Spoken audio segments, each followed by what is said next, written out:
أعوذ بالله من الشيطان الرجيم. بسم الله الرحمن الرحيم.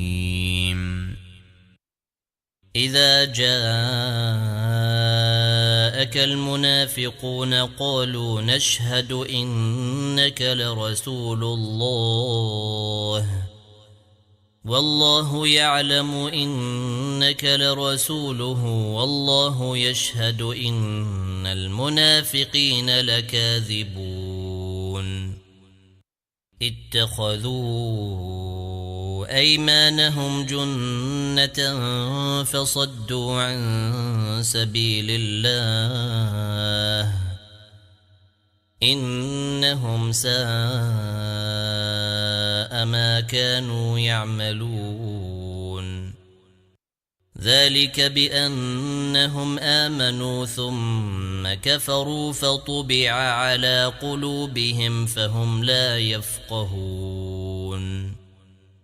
وإذا رأيتهم تعجبك أجسامهم وإن يقولوا تسمع لقولهم كأنهم خشب مسندة يحسبون كل صيحة عليهم هم العدو فاحذرهم قاتلهم الله أنى يؤفكون.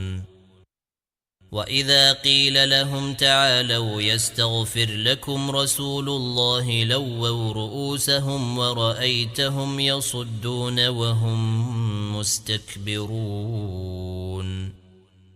سواء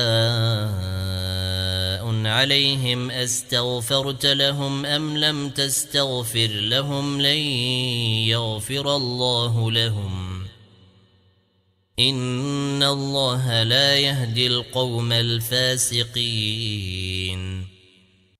هم الذين يقولون لا تنفقوا على من عند رسول الله حتى ينفضوا ولله خزائن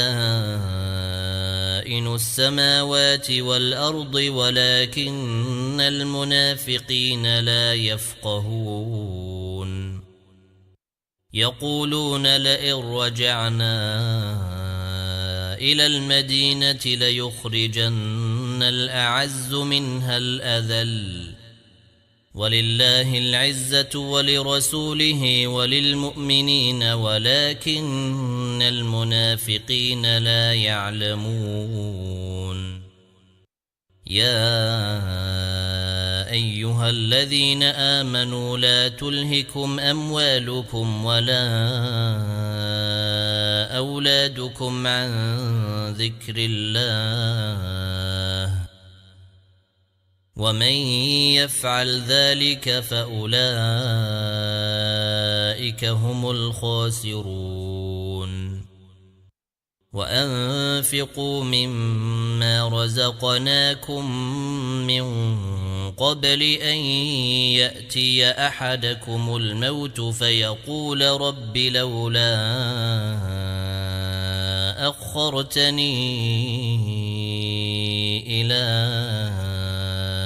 أجل قريب فأصدق وأكن من الصالحين ولن يؤخر الله نفسا إذا جاء أجلها والله خبير بما تعملون.